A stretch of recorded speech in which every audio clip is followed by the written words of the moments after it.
Oggi voglio mostrarvi come ho trasformato una brutta foto, questa qua, in un thumbnail abbastanza carino per YouTube.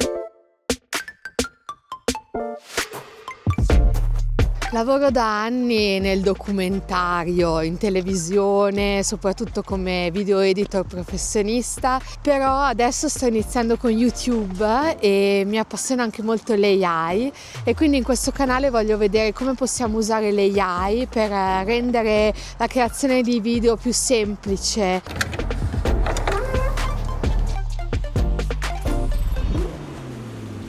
Prima di tutto ho preso questa mia foto, che non è una foto fantastica, l'illuminazione è bruttissima, e l'ho data in pasto al nuovo tool di Google che si chiama Nano Banana, c'è già da qualche mese e proprio l'altro ieri è uscito Nano Banana Pro. Io l'ho usato in Google Gemini. Ecco come funziona. Ho dato questa foto e ho scritto questo prompt: per favore ottimizza questa foto per un thumbnail di YouTube, e possiamo vedere che Nano Banana ha già cambiato l'illuminazione della foto, un po' come avremmo potuto fare in Photoshop, ma l'abbiamo fatto semplicemente scrivendo in questa chat. Poi ho ideato un prompt per fare un thumbnail con uno stile un po' cinematografico. Ho avuto l'idea di mettere al centro me stessa e intorno tante persone sfocate e ho scritto esattamente questo prompt. Usa la foto caricata della donna come riferimento del volto, ma crea una nuova posa frontale e un'espressione più neutra e diretta, simile allo stile dei creator tech. Posiziona la donna al centro della scena, circondata da una folla di persone scure sfocate su tutti i lati, non solo dietro. Crea un effetto motion blur radiale sulla folla, così da far convergere lo sguardo verso il soggetto centrale.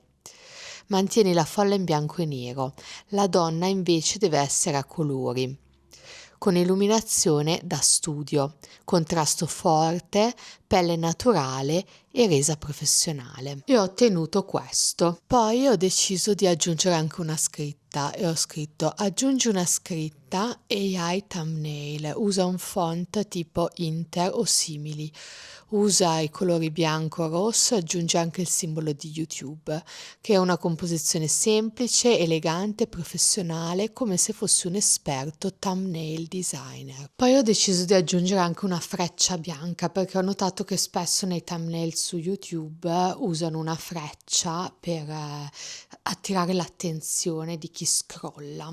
E ho usato questo prompt: aggiungi una freccia bianca verso il soggetto. Solo che all'inizio la freccia non partiva dalla scritta e questo non va bene. Allora ho deciso di continuare a reiterare e a chattare con Gemini per arrivare poi al risultato finale, che è questo. Alla fine ho fatto il download dell'immagine. Alla fine questo è il thumbnail che abbiamo ottenuto. Mi sembra un thumbnail valido. La risoluzione non è 4K.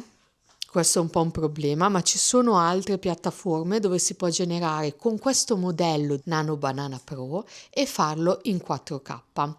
Io però ho deciso qui di fermarmi qui e voglio semplificare il più possibile. Quindi se anche tu vuoi imparare a usare l'AI per fare i tuoi video di YouTube, per raccontare le tue storie, spero di poterti dare una mano con i miei video. Se questo video ti è piaciuto e ti ha insegnato qualcosa, ti invito a iscriverti al canale, e se vuoi scoprire altri tools, ad esempio per velocizzare il montaggio, forse ti interesserà questo video. Grazie, ciao, alla prossima!